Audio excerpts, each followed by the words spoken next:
हरे कृष्णा, राधे राधे। बस कुछ ही समय में आने वाला है एक और अत्यंत दुर्लभ संयोग, और यह संयोग है अधिक मास के कृष्ण पक्ष की एकादशी तिथि। एक ऐसी एकादशी जो 3 वर्ष के बाद आती है, और आप जानते हैं यह अधिक मास की अंतिम एकादशी है। इसीलिए सावधान हो जाइए, ध्यानपूर्वक इस वीडियो को देखिए और सुनिए, और आने वाली एकादशी का पालन करने के लिए तैयार हो जाइए। तो चलिए आज के इस वीडियो में हम जानते हैं कि इस बार अधिक मास की विशेष कृष्ण पक्ष की एकादशी कौन से दिन आ रही है, इस दिन के शुभ मुहूर्त क्या रहेंगे, इस दिन तुलसी पूजा कैसी करनी चाहिए, इस एकादशी व्रत विधि और नियम क्या हैं, और पालन करने का अगले दिन समय क्या रहेगा, आखिर क्यों इतनी महत्वपूर्ण है यह परमा एकादशी, इन सब के विषय में आज बात करेंगे। तो चलिए आज का परमा एकादशी कब है यह विशेष वीडियो आरंभ करते हैं। जैसा कि हम जानते हैं इस बार वर्ष 2026 में यह दुर्लभ अधिक मास ज्येष्ठ अधिक मास के रूप में 17 मई से प्रारंभ हुआ था और यह 15 जून तक चलेगा, और इसी पवित्र ज्येष्ठ अधिक मास के कृष्ण पक्ष में आ रही है परमा एकादशी। परम का अर्थ है सर्वोच्च श्रेष्ठ, और यह एकादशी अपने नाम के अनुसार ही परम उच्च सर्वश्रेष्ठ एकादशी है। वैदिक पंचांग के अनुसार इस बार परमा एकादशी 11 जून 2026 गुरुवार के दिन आ रही है। इस बार एकादशी तिथि का प्रारंभ हो जाएगा 10 जून 2026 मध्य रात्रि में 12:57 से, और यह एकादशी तिथि समाप्त होगी 11 जून 2026 रात्रि में 10:36 पर। तो इस प्रकार उदय तिथि के अनुसार हमें शुद्ध एकादशी इस बार प्राप्त हो रही है 11 जून 2026 गुरुवार के दिन। तो इसीलिए इस बार ज्येष्ठ अधिक मास के कृष्ण पक्ष की परमा एकादशी का पालन हम करेंगे 11 जून 2026 गुरुवार के दिन। इसी एकादशी का पालन करने का समय रहेगा अगले दिन यानी कि 12 जून 2026 शुक्रवार के दिन सुबह 5:22 से लेकर 10:05 के बीच में। इसी समय के अंदर इस परमा एकादशी व्रत का पालन करना होगा। हरे कृष्णा, जरा सोचिए, पूरे साल हम भगवान से कुछ न कुछ मांगते रहते हैं, यह दे दो वो दे दो, लेकिन साल में सिर्फ एक ही दिन आता है जब भगवान हमसे कुछ मांगते हैं। बिल्कुल वैसे ही जैसे भगवान श्री कृष्ण ने भीमसेन से कहा था, भीमसेन बस एक एकादशी कर लो, उसके बाद मैं तुम्हें सारी एकादशियों का फल दे दूंगा। और वो एकादशी थी निर्जला एकादशी। सिर्फ एक दिन ना अन्न ना जल ना कुछ भी ना खाना पीना नहीं, बस भगवान के प्रति प्रेम और समर्पण। और ऑनेस्टली इतना भी नहीं कर सकते तो हम बिल्कुल कर सकते हैं, बस जरूरी है सही प्रिपरेशन की, ताकि वो दिन आंसुओं में ना बीते, आप कमजोर फील ना करें बल्कि स्ट्रॉन्ग फील करें। आइए अब इस दिन के कुछ अन्य शुभ मुहूर्त के बारे में जानते हैं। 11 जून 2026 गुरुवार के दिन परमा एकादशी के दिन प्रातः ब्रह्म मुहूर्त का समय रहेगा सुबह 4:02 से लेकर 4:42 के बीच में, और सूर्य उदय होगा सुबह 5:23 पर। सूर्यास्त का समय रहेगा शाम 7:19 पर। प्रातः काल सेवा पूजा अर्चना करने का समय रहेगा सुबह 4:22 से लेकर 5:23 के बीच में, और संध्या काल में भगवान श्री हरि की पूजा अर्चना करने का समय रहेगा शाम 7:19 से लेकर 8:19 के बीच में। इस बार एकादशी तिथि के दिन ही विशेष स्वार्थ सिद्धि योग बन रहा है, और यह अहोरात्रि तक रहेगा। तो इसीलिए इस अत्यंत दुर्लभ अवसर का लाभ उठाइए। इस दिन अभिजीत मुहूर्त का समय है सुबह 11:53 से लेकर 12:49 तक, और सुबह 8:16 से रात्रि नक्षत्र रहेगा, और उसके बाद अश्विनी नक्षत्र प्रारंभ हो जाएगा। इस दिन राहु काल का समय रहेगा दोपहर में 2:05 से लेकर 3:50 के बीच में। तो यह थी आने वाली परमा एकादशी शुभ मुहूर्त, दिन, वार और समय की संपूर्ण जानकारी।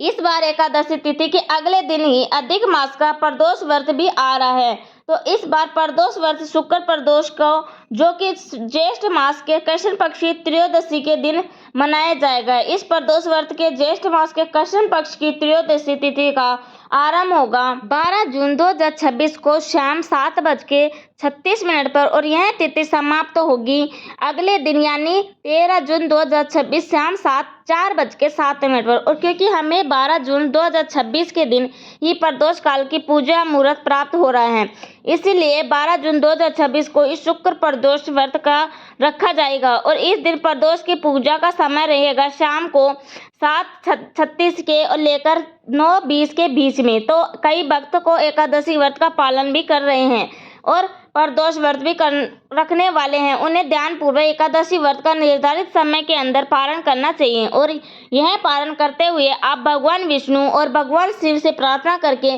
भगवान विष्णु से अर्पित चावल का दान लेकर भी पारण कर सकते हैं और इसके बाद अपने इस प्रदोष व्रत को यथावत चालू रख सकते हैं। इस प्रकार आप एकादशी व्रत और प्रदोष व्रत दोनों का पालन कर सकते हैं। अब हम सब जानते हैं कि इस पुरुषोत्तम मास यानी अधिक मास के अंदर तुलसी देवी की विशेष पूजा अर्चना की जाती है।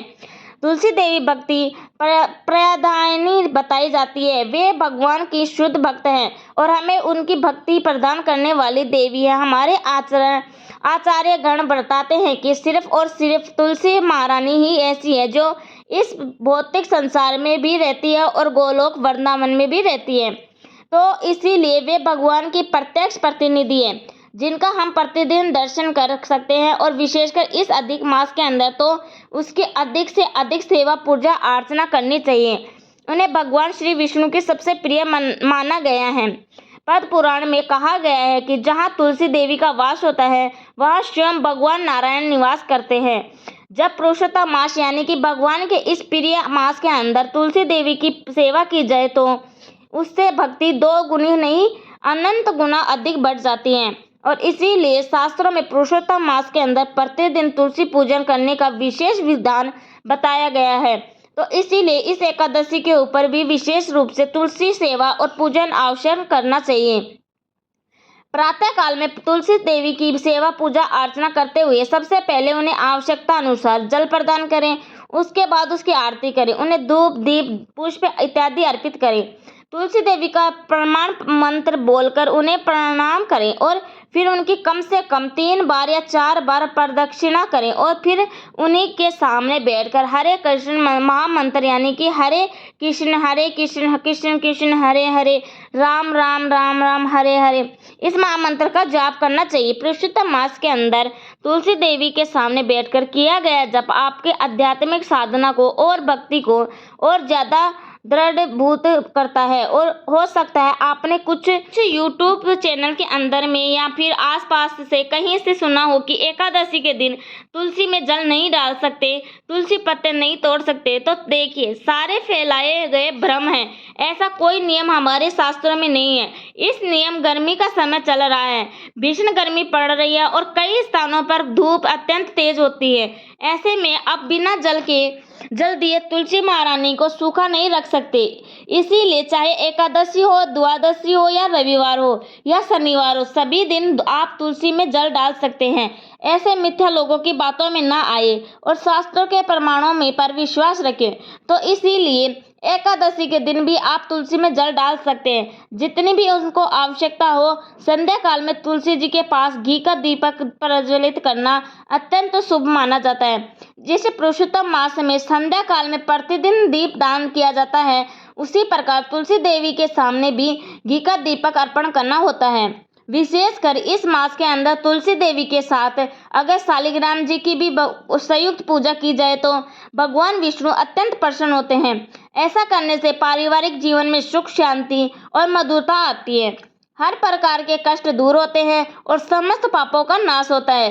तो विशेषकर इस परमा एकादशी के दिन तुलसी देवी की पूजा अर्चना और सेवा अवश्य करें।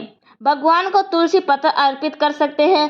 प्रेम के साथ पूर्ण श्रद्धा और भक्ति के साथ। अब देखिए, यह परमा एकादशी विशेष यानी कि अधिक मास की अंतिम एकादशी है। यह इसीलिए इस एकादशी का पालन आदर्श रूप से पूर्ण नियमों का पालन करते हुए करना चाहिए और आदर्श रूप से अगर देखा जाए तो एकादशी व्रत का प्रारंभ एकादशी तिथि से ही हो जाता है, यानी कि एकादशी व्रत 3 दिन तक मनाया जाता है।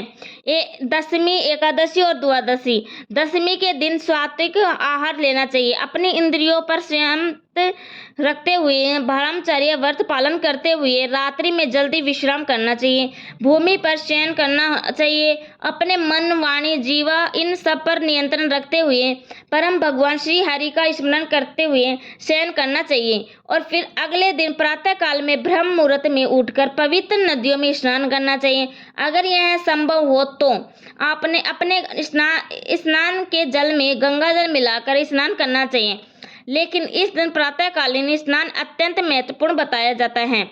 फिर एकादशी वाले दिन संपूर्ण एकादशी के नियमों का पालन करना चाहिए। अधिक से अधिक हरे कृष्ण महामंत्र यानी कि हरे हरे हरे कृष्णा हरे हरे राम राम राम राम हरे हरे, इस महामंत्र का जाप करना चाहिए। तुलसी देवी की सेवा पूजा करनी चाहिए। भगवान की कथाओं का अधिक से अधिक श्रवण करना चाहिए, उनकी कथाओं को सुनना चाहिए और पढ़ना चाहिए। उपवास का पालन करना चाहिए। आप अपनी क्षमता के अनुसार सहजल, सफल या निर्जल उपवास कर सकते हैं या फिर अगले दिन द्वादशी के दिन योग्य निर्धारित समय में इसका पालन करना चाहिए और पालन के भी कुछ विशेष नियम होते हैं। इस प्रकार से इस परमा एकादशी का पालन करना चाहिए। और अगर आप इस एकादशी का पालन कैसे करना चाहिए, उसके शास्त्रोक्त विधि क्या है, यह जानना चाहते हैं तो नीचे हमें कमेंट बॉक्स में लिखकर बताइए। अगर आपकी इच्छा हुई, अगर आपको जिज्ञासा हुई तो हम इस पर एक विशेष वीडियो अवश्य लेकर आएंगे।